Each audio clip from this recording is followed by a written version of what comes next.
Well, good news on our final talk for today. So I'm Dave Kochevar with the Alaska Aviation Weather Unit here in Anchorage. Here to talk to you about some of the changes we actually did just over the course of this last winter to some of the products on our website that hopefully you all see as some improvements, but definitely here to take any questions or anything you see with them. So this one's probably one of the biggest ones, is we, for the first time in over 20 years, updated our surface map that has highs and lows and fronts and weather to it. So we went from this this look in the top left here that we've had for many years, since about the mid-2000s. Good. Okay. Sure. And then on the bottom right here, in February, we went to this largely new look and feel, but also with quite a bit of additional information than we showed before. So you can see on the old map, we were just kind of showing you where precipitation was, and in a pretty broad way, the type of precipitation. So now we're able to tell you not just the type of precipitation, but also the probability of it. Another great thing about what we're doing here is this was incredibly time intensive for us to do. So that map took us about 20 to 30 minutes a day for each chart that we produced. This is largely coming through an automated process now, but it's still using National Weather Service meteorologist data. So the precipitation you see in the background here is produced from our forecasters that do the TAPs, that do fire weather forecasts, that do marine weather forecasts that are based here in Anchorage. And then on top of it, the fronts and highs and lows are using the same map that you would see for a marine forecast in Alaska. So really all we're doing is kind of combining those resources and trying to be more efficient with how we're doing it. Yeah, go ahead. Because I was looking at this morning on the iPad that I fly with. Yeah. And I like the more information, but to me, the colors are so dark, I can't pick out the background. You know, like, where's Alaska, or where's the Matsu Valley? I wondered if you could just kind of opaque them a little more, make them a little less intense. Yeah, perhaps we can look into that. There's sort of a... Yeah. So here's another huge benefit of what we're doing. If we use GFA, if you use graphical forecast for aviation, the exact same data you see there is available on that as well. That will allow you to zoom in wherever you want, and you can change the background to really whatever you need. So really kind of see these statewide charts of like, we're trying to serve the whole aviation community throughout Alaska with them, but by having that ability to use GFA like that, you can kind of tier it to whatever you want. We are as well, like just a few days ago, we actually made the ISO bars stand out a little bit more. One of the big things we're trying not to do on this one that we heard time and time again with this one though, was it was too busy. So one of the big motivations with the old chart was we would hear very often actually that folks knew it wasn't a good day to fly when they couldn't see Anchorage on the map. So a big part of my job is to make sure you all can access and understand and see the product. And I want you to be able to see the product and make a decision based on the forecasted weather and not what you can or can't see on the chart. So by shifting to this, there's a lot more different options you can to display it. So yeah, we're definitely kind of looking into better ways to display it without making it too busy again. But you know, it's definitely kind of a work in progress. This is where we are right now. Another one of the improvements, for whatever reason my titles aren't showing on here, but these are some of the other changes that we made recently. This is actually kind of one of the nice ones. So right below the charts on our website, there's a 6-day archive now that you can go back and see the trends for the weather systems that have moved through. That's not a capability that we really had to do before, but that we have now. So that can both tell you about trends, or also if you wanted to look back and what the weather was 2-3 days ago, you now have that ability to do so. The other big question we were getting was, what does chance and likely mean here? So we're defining it below the color, to kind of make that a little more clear. That's talking about how probable the rain or the snow is, so less than 50% or greater than 50%, so try to making that a little more clear. Yeah, so this is a change again that we made in February that we're still taking feedback on and trying to improve as we can. We might see if we can try to make the map background a little more visible. But again, kind of one of the reasons we did this is to allow you to go back and forth between our chart and GFA and look at the same colors, look at the same data. So it should be pretty fluid in that regard. Excuse me, what are you calling GFA again? Is that what you're calling the old chart? No. So there's a, jump ahead a few slides here. So this is graphical forecast for aviation. So this is another National Weather Service aviation website that we're actually going to be doing a demo of this next weekend up in Palmer. But this is official National Weather Service data. It's the same product that essentially a pilot in lower 48 is using that came up to here 2-3 years ago. That has the same information now that we're showing on our chart, but in a way that you can zoom in and do whatever you need to do for. So this is kind of breaking out the surface chart to just the precipitation and the high and low in the front portion of it. And you can kind of zoom in as far as you want. That map background isn't static. You can change that to a terrain map like you see, but also like a VFR sectional chart is available. There's a myriad of different options you can do, and then you can kind of see the better detail as you zoom in a little farther into the prog chart from there. So yeah, this is GFA graphical forecast for aviation that we have linked And how up. is that selectable from the new chart you have? Because I've been gone for a couple of months, came back, started looking at the weather, saw the new chart and said, this looks like crap. So, I don't know how the other geezers feel around here, but Right. having looked at the older type prog charts for a long time now. Yeah, and it's a big change definitely. So this is linked right below the image on our website. So you'll see there's a bunch of links right below it on our website that you can directly bring up this data here. But yeah, to kind of step back a bit, this was a project that probably started in 2022, 2023, where we started taking feedback at the aviation gathering. And we started taking feedback late in the flying season last year, where we took feedback for about 90 days on this change. And one of the big things that we learned through that feedback process was how important fronts were to everybody up here. So the first draft of this that we took feedback on in the fall just had high and low pressure systems that didn't have fronts. So fortunately, we were able to, through that method of kind of stitching the data together, find a way to retain it for this chart. But that was, through that feedback process, super important and super helpful. Again, though, like I realize this is a big change from this chart to here, but the resolution of this chart is much worse than we can give you in this day and age. So we can give you better quality information than the pretty broad brush areas that we were drawing manually on that.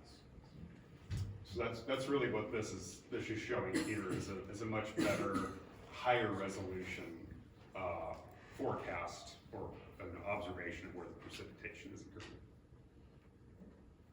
Any other questions? Does that mean it's more accurate, that that's actually where the rain is? When you say higher resolution, what does that mean to you? Yeah, I mean, that's a great point. So, you know, this is coming again from the forecasters that are producing TAFs, or the public forecasts, marine forecasts, fire weather forecasts up here. So they are taking computer model guidance and improving it as needed with that. And so, but this is really, you can see this forecast as a starting point that they're using for the TAF. You know, in our very data sparse areas of Alaska, there are times that, you know, even we as meteorologists might not exactly know what's occurring out there, but this is sort of the best guess that we have. Just gonna say, personally, I like the extra information on the new one, but I have to second the other gentleman's comment that outline of the state is really hard to see, so it'd just be really nice to see that. And it might be, Bigger line. it might be the projector a little bit. If you look at this like on a monitor, on a computer, it might be a little more clear. Okay. But yeah, definitely hearing that, so. And that QR code goes to a website about this change that also has my contact information. If it's something you're still finding this summer, we can take a look at that. Did you have another question as well? Yeah, do you now have a 12-hour surface chart? So that we can tell what's happening later today instead of the 24? Yeah, so I'll get to that in the next few slides here. You're my next topic. So this is just kind of real briefly, if you wanted to, there's a QR code up there of that link that's on our website, but again, it's available right below our service chart on the website, so it's available there as well. All right, so the second change we did was to our outlook graphic, like you just asked about, or what we call our significant weather chart. So this was another product that we largely had the same way for many years. But just like our surface chart, we needed to make a change to these to get off of a system that needed to be retired. So the system that produced these charts was really meant to be retired, and it was no longer supported. So we're trying to get off of that as quickly as we can before that system fails and we have a much larger problem to deal with. Because we know how critical these products are to everybody up here. So what we did in February was go to this kind of similar chart to what you saw on the surface chart. And it has much of the same information in the same way, again in a higher resolution than we previously drew in the old version. Really the big difference here is that this one we weren't able to retain fronts on. So this one is just going to tell you where the high and low pressure systems are directly on the image. And then there's a replacement image that I'll show in the next slide that will show you the location of the front. But unfortunately, at this point, it is on two separate charts. So if just the frontal portion of this was important to you, again, everything else, the flight category forecast, thunderstorm forecast, turbulence forecast, high and low pressure is all still there. But just the fronts, there's a second image on our website that those are available from. And so these again are using an analysis from a national center for that replacement. So we'll kind of be doing the more highly detailed forecasts and localized forecasts for things like flight category and turbulence here in Alaska. And then that national center is doing the front forecasts that you're seeing there. So this is still going to be available in the 24, 48, 60, and 72 hour period. We haven't quite gotten into that 12-hour period yet. But you're going to soon? Right now, there's no plan to. How many times have we begged for that? Yeah, and unfortunately, so this one here, we're still very much creating manually. So we could look into that in the future, perhaps. But at this point, there's no plan for that one. Put it in your list. Okay. You guys don't seem to understand that. We go flying in the morning. Mhm. We look at the morning one. We want to know, can we come home tonight? Sure. The only thing don't we care can about see coming is home tomorrow tomorrow morning. We need the one in between. Yeah. And so is that not something you're getting from the current flight category and turbulence charts for that day? Exactly. It's not going out far enough? Right. Okay. The problem is we don't need to know 60 hours, we need to know 12 hours. Sure. So we watch the popular weather at 10 o'clock at night on our news channel. Next morning we get up and we're gonna go flying out to the cabin or whatever. And we see what it is, look out the window, we see what the morning charts show. And then by 9 o'clock we're going flying. Sure. But the weather may change in 12 hours. Sure. And it may show that at noontime when your noon forecast comes out. Mhm. But what we need to know is, should we go flying at 8 in the morning and plan on coming back at 6 at night? Okay. And that should be easier to predict than the 60-hour forecast. Yeah, and so this is a bit of a challenge for us, because we definitely are getting requests to go both directions. So there's definitely a lot of interest for us to go out in like the day 3 and day 4 period, and then also in the interim. So I'll kind of go on the next slide, and it's going to be back to that graphical forecast radiation tool that does have information in that 12 to 18 hour period. That's actually beyond our air map period. So I'll cover that in a few slides here. Any questions about the 24 and beyond portion?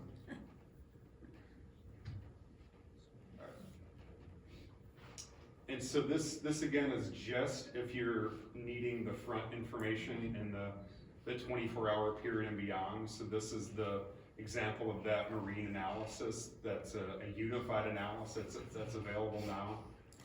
This is linked on our website right next to our SIG weather graphics, so you don't need to go to another website. It'll just pulling in automatically. And so this is again just for that high and low pressure, or I'm sorry, the frontal information, the high and low pressure, the flight category, the turbulence is all going to be still on the existing chart that we're doing. So hopefully this one's going to help a little more. So one of the other questions we've had for many years now on our area forecast and our air map text forecast has been with specific locations that we're using that people don't know exactly where we're talking geographically, or especially if we're using an identifier and abbreviation, not sure where that is, or it might be kind of like a dated identifier. So over the course of the winter, we took out any identifier that's no longer on the VFR sectional chart. So that should make that a lot easier to use. We had some old NETAR sites that were decommissioned that we were still using the identifier for, that were causing some of that confusion. But we've also put together these maps that are available below all of the area forecasts now that should have most, if not all, of the locations for the respective area. So, if you're not really sure when we're saying, that turbulence is expected, north of, say, like McCarthy, Teteslina Lake, exactly where that is, you can see that here delineated on the map. So we would kind of pretty routinely be getting phone calls about this, but this is also a little bit of a training issue for flight service that we were trying to resolve, but also made the maps available publicly on our website. Where's that located on the website? Yeah, so if you look at on the top of the page, there's an area forecast under the forecast dropdown that has all the area forecasts statewide. If you click on that, it'll show exactly what you see here. And then on the front page map, there's a link right below it that will bring you to a PDF that has all the maps on it.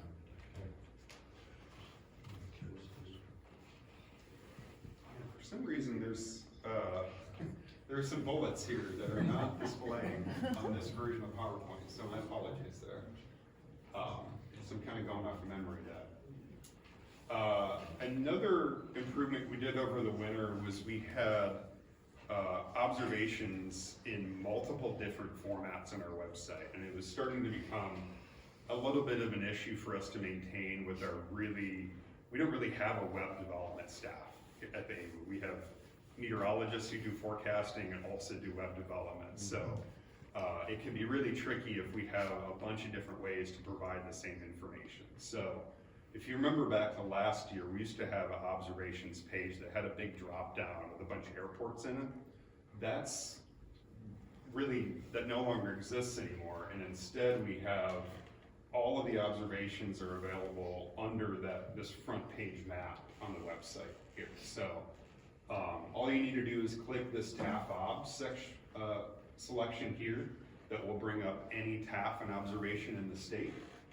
And then once you click on that, if it does have a TAF, it'll show it. It'll have the METAR specie information, and then the 5-minute data will be below that. So we've kind of more took data that was broken between multiple spots on the website And instead now everything is gonna be available when you click it on the map below it. And in kind of like a similar format to what you saw before. The other thing we did too is this TAF obs option used to be separate, so we used to have a box for TAFs and just for observations, but one of the pieces of feedback we had with that one, if you wanted to look at the observation for a site that had a TAF, you had to know to click the TAF option. So we had a lot of folks that were confused, hey, why can't I see the anchored METAR that didn't have the TAF selection selected? So we were trying to simplify it by doing pretty much everything all at once there. So if you want a TAF or you want an observation, that's the way you get to it. How do we get to this page? Like, where's the link? So that's, Yeah, but that's a big, yeah, and then when you go there, where do you get, you know, you have so many pages, I don't know which one gets it first. yeah, so this is just weather.gov/AWU.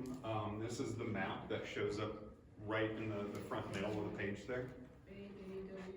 Yeah.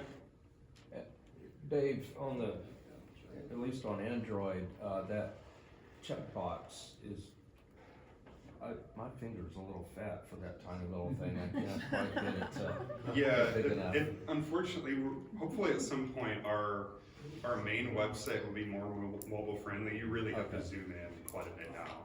Yeah, That's something, I can zoom not to into the break- map, but that's the click box thing doesn't Yep. change size, so yeah, you're working on it. yeah, you really need to, unfortunately, our website was not really designed for mobile usage at all. Okay. But the GFA map seems very intuitive. Absolutely. You can click right on it, pulls up the METAR, and you can move around, zoom, it's the GFA. You brought up exactly what I was just gonna say.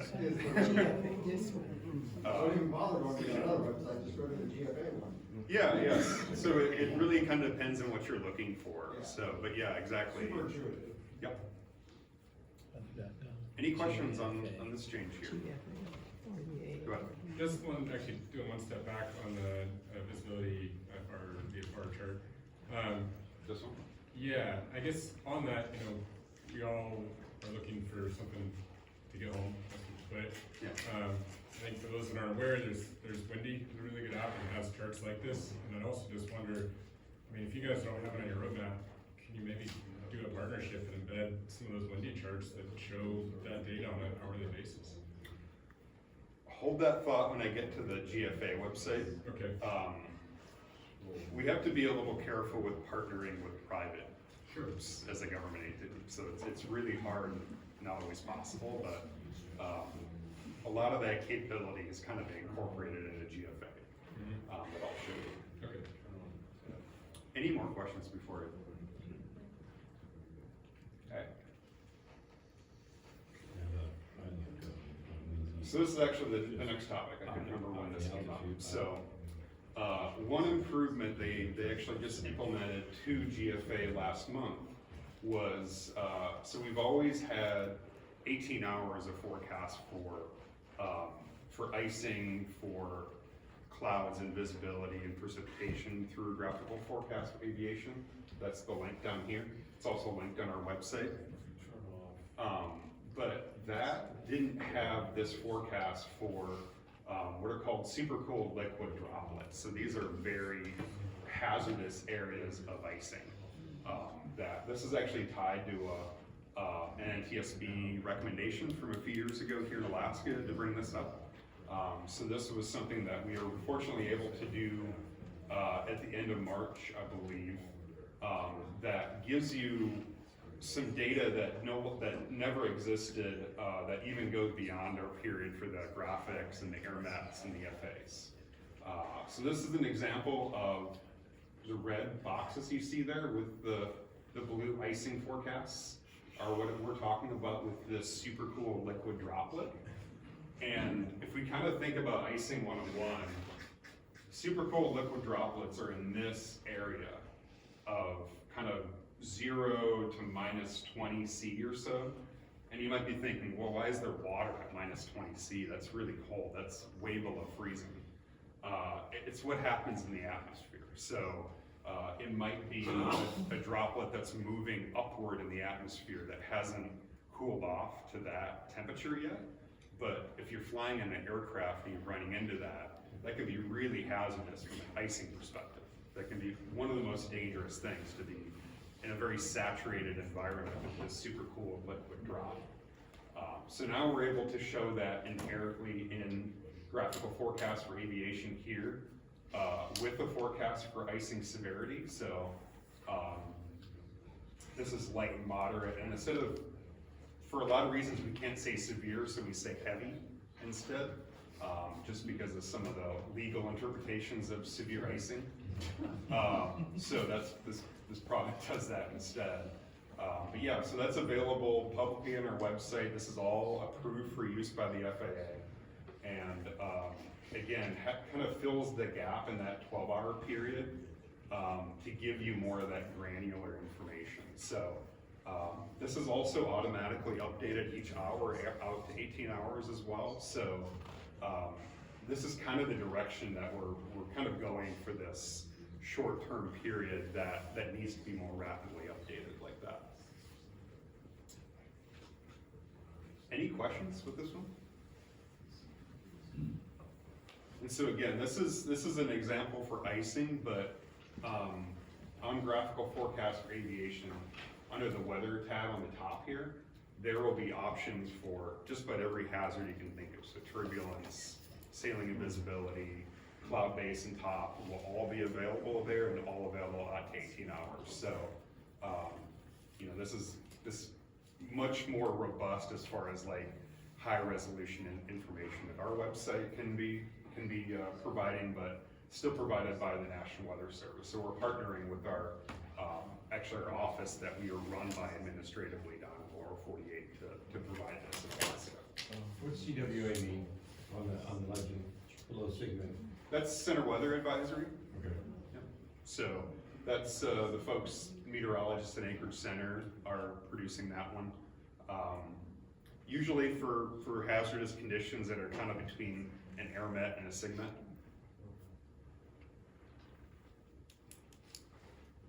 Could you just read the references there on the side?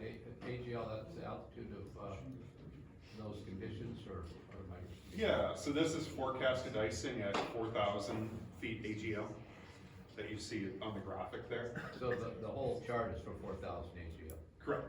Yeah, it's like think of it as like a plane at 4,000. Okay. I know you said it earlier, but I've heard the comment 3 or 4 times from other people in the group. I'm on the GFA website now, and I'm just playing around with the different tabs. And you go to ceiling and visibility, you go to icing, you go to clouds, you go to preset, you go to temp, you go to any of them. You can go from right now to 18 hours from now by the hour. Correct. So for those of you individuals that are asking for 6 hours from now, 10 hours from now, 12 hours from now, the forecast is there by the hour. And it's digital, and it's graphical, and it shows you the data that used to be culminated into these old lines and these old, charts. It's super intuitive. I don't know, I just recommend, I know you already said it, but maybe re-articulating it, that going to the GFA website and playing around with the different tabs and the fast forwarding up to 18 hours, I think it's gonna get you the GA data. Yep. Yeah, I couldn't agree more, but I appreciate you bringing it up because it helps really communicate this. It's not just coming from me. I'll also say, like I said, we will be at the aviation gathering next Sunday, and we've got an hour and about half of it is dedicated to GFA. And it's gonna be a live demo of GFA. And we're gonna try to show everything, and that's really gonna be the focus of it. We're gonna kind of briefly go over the changes I showed you earlier, but this is kind of the lion's share of what we're planning to talk about next week. So if you're gonna be available on next Sunday, I think it's at 1 o'clock. That's and then we'll be certainly at our booth there that we'll be able to show folks that as well. Sorry, one more question on this chart. Yeah. When you look on the actual website, there's a selection I'm not seeing here for helicopter aircraft or airplane. What's the difference in those two? The data's coming through very, very different. Yeah, and so I really wish they would not have helicopter for that, because all that is doing is it's doing a really helpful thing for GA in Alaska. It's shrinking down the atmosphere for you. Okay. So the helicopter, just think of it like a low altitude mode, but it's not just for rotor rotary use. That's actually what this image came from. So It changes the scale on the it side. changes the scale, right, exactly. So the default is really the atmosphere above to like 25,000 feet or above, which is really thick. And then the jumps in between the icing forecasts are quite large. When you go into that low altitude helicopter, but think of it like a GA type mode, that's where you get this capability to do icing forecasts at 500-foot increments, which is really, really amazing and really beyond anything that we could do in our graphic. That kind of resolution is, personally, I think this is one of the best websites for aviation weather that's come to Alaska in quite some time, as far as what it can do. So, how do you feel about the that's a stunning degree of fidelity, Yeah. but is it real? Or is it, or is it They don't memorized? even have crystal balls. Yeah, no, Can I it's, add to that, to your question?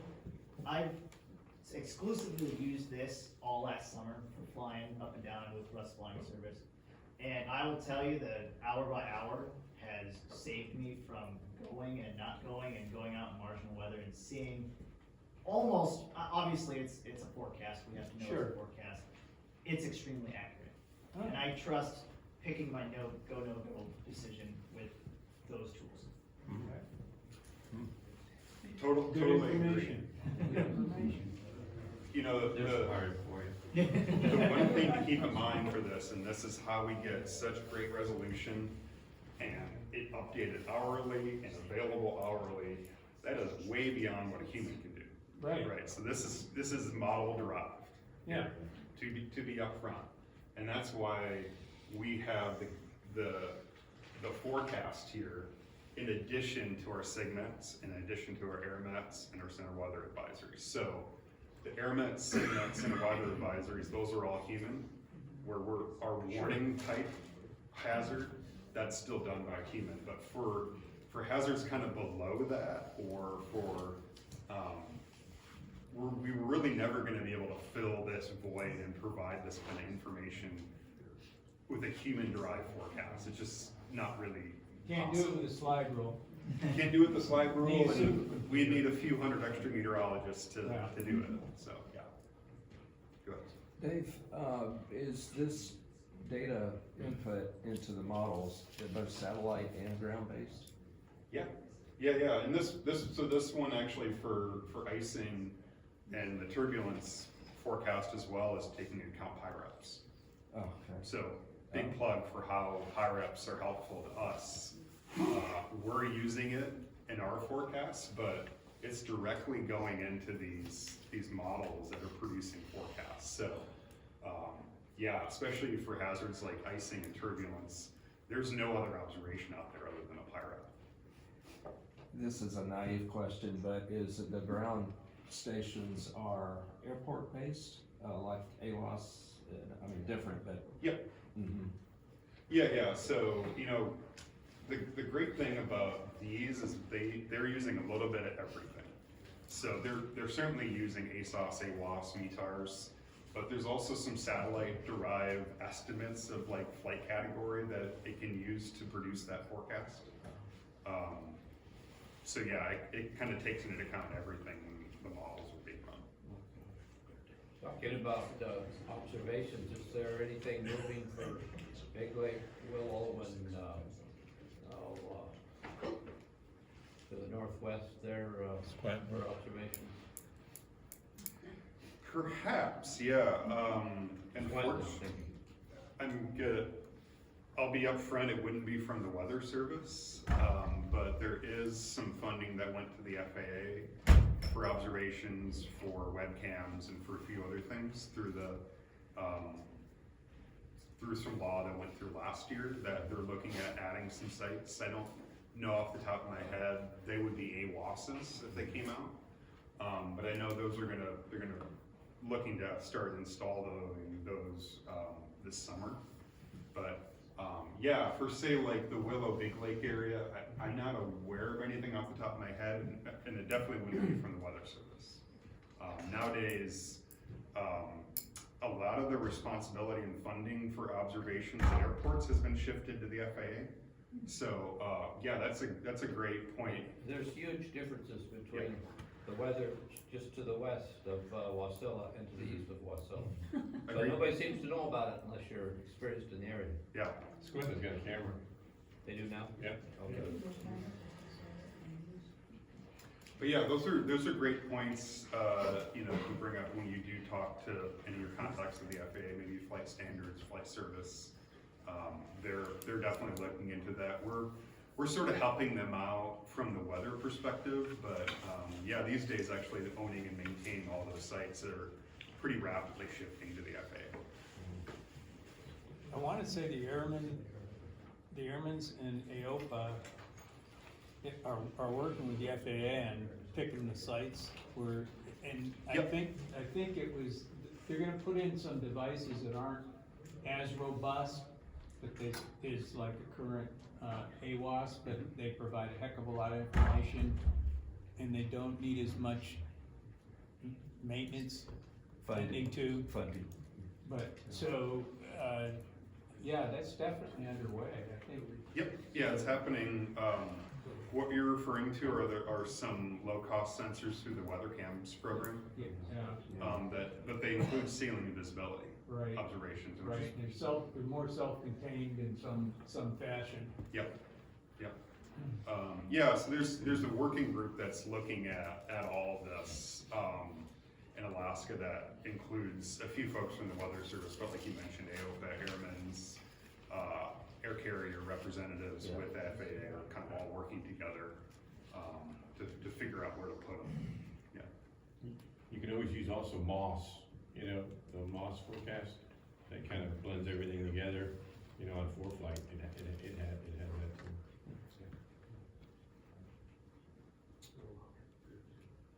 All right. So one additional thing is we're looking for some feedback at the moment for so nationwide, not so much in Alaska, but nationwide, VORs are kind of being decommissioned in favor, I think, for like GPS-based equipment. And we're running into a little bit of a problem nationally because our SIGMET and our center weather advisories, when you look at the points for where the points of the polygons are, so like here's an example here. These identifiers you see here. These are all running off of VORs, but then as the VOR is decommissioned, we're running out of points to draw our forecast from. So there is we're looking for feedback on shifting away from using VORs and towards using just the basic 3-letter airport identifier. So a great example of the difference would be for Anchorage, it'd be ANC versus TED. You know, if we shift from TED VOR to ANC airport identifier. So there's a link on the top of our website that kind of goes through this in a little more detail. This would be something we'd be working really closely with, you know, all the websites out there that are providing and apps on your phone and things like that, you know, they do a lot of decoding with their SIGMET. So if you see it plotting on a map that you could like move around on, they're taking our SIGMET and making it a geographic feature that you can tweak. So we're working closely with that to see what kind of impacts this would be. But potentially this could actually be a positive for Alaska. So through this process of discussing which airports to decide, and this is something we've been working with AOPA and Airmen's with up here to kind of come up with this list of airports in Alaska that would be kind of eligible to be used in a SIGMET, if that makes sense.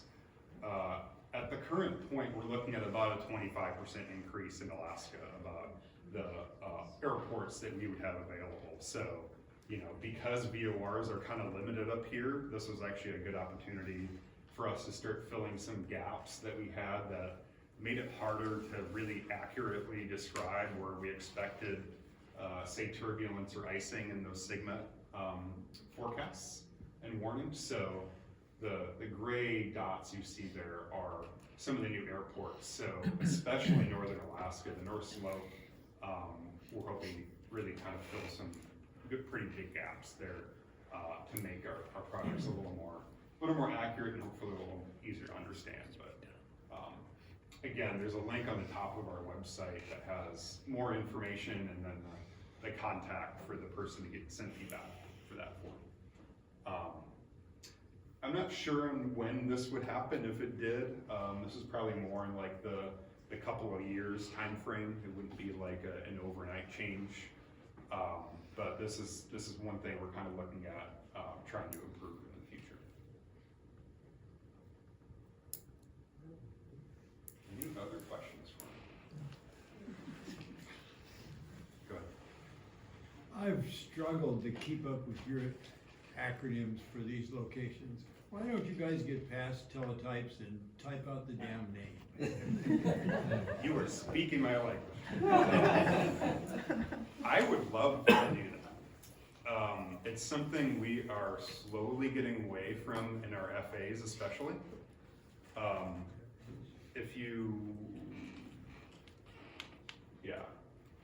So it's, I shouldn't mention this when I went through, but that's why so every airport that has an identifier, we also gave the plain language just name.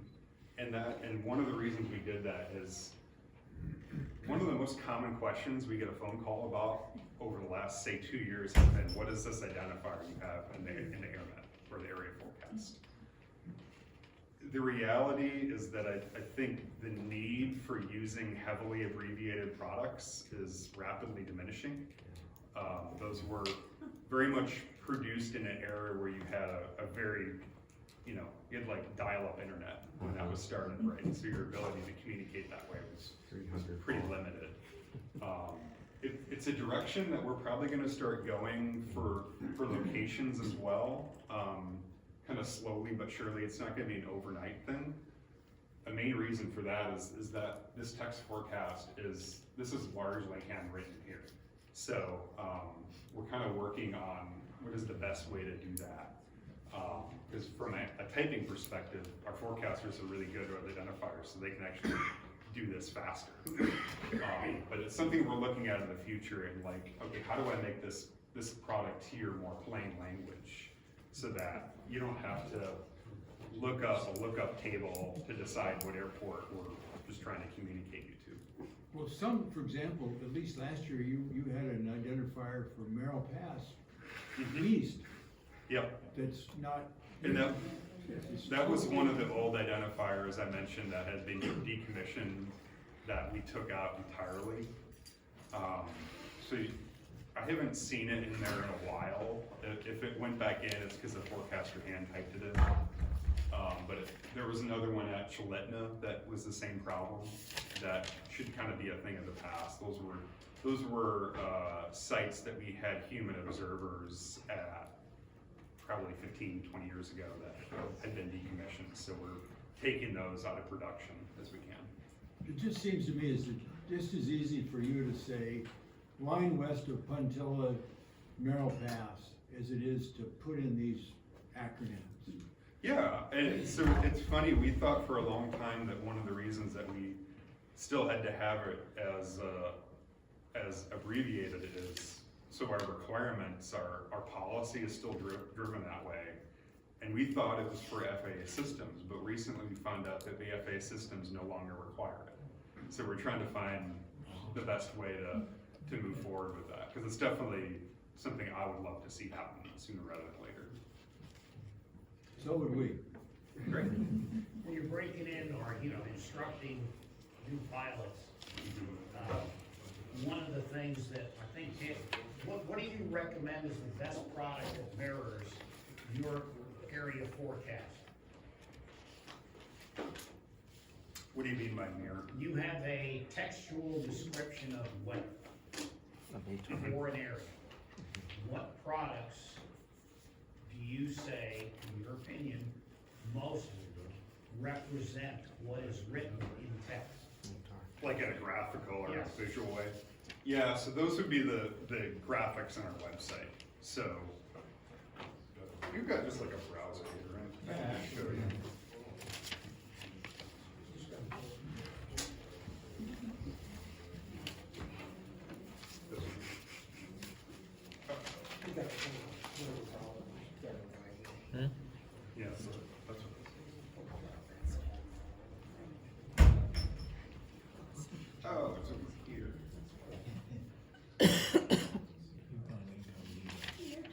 flying fast?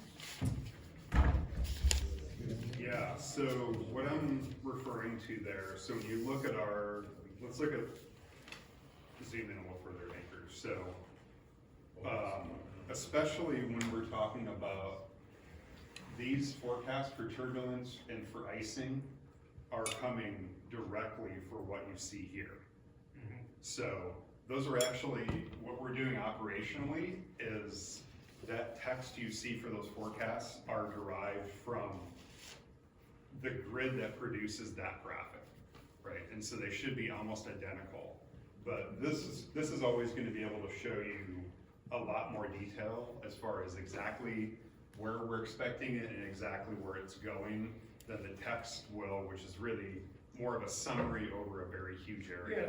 I'm not reading one right now, but normally they, in the past, they talk about lower areas of lower ceilings, higher ceilings, where areas of precipitation, et cetera. Is there a graphical product that essentially gives a visual representation of what's in the area forecast that has the most of it in one graph, one or two graphics versus scanning through every graphic that's on there to find one piece of the area forecast? Yeah, so when it comes to things like turbulence and icing, definitely, that's kind of an easier thing to answer. The cloud and weather part is a trickier answer. So when I say cloud and weather, I'm talking about the top section here, but this section here.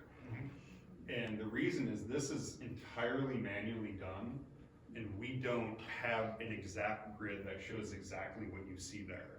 So you can get guidance for a lot of that information through graphical forecast for aviation. That GFA page has a lot of this information, but this is kind of a drawback of us still producing this text forecast in that we don't have a way to show exactly what we have here. Instead, we kind of lump it into this flight category, right? And so I can't show you 2,500 feet ceilings here, but it'll show marginal VFR conditions instead. Yeah. So that's like the closest thing. Yeah, with all the changes that apparently have come about, I'm just curious, was there now a product which says, hey, the area forecast, we've written this, and this is what it looks like on a map?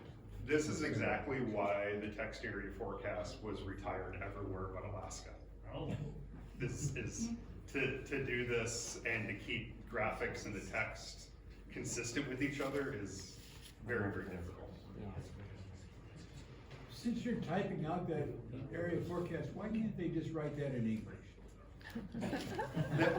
Great point, yeah. I mean, it's not gonna take you any more time to write surface instead of FSC. I mean, it's just one acronym after another, and it really makes it hard to process. That's really good to hear. Yeah, it's something like I said with locations, so we're hoping to go at some point, but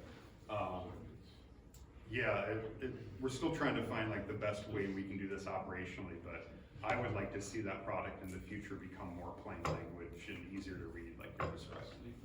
You just need a piece of software where you can keep using, you type in the abbreviation, but the actual word is, you know what I'm saying? That would make your job easier and our job. ChatGPT would probably do it just fine. Something like that. You know, years ago, the Supreme Court decided that insurance policies had to be written in English. Seems to me you could do the same thing. Yeah, no, I definitely agree. Aviation is too much a language. I'd say not just plain English. So yeah, it's a direction I would like to see us go faster, but it's I'm kind of not the only person driving that. Any other questions?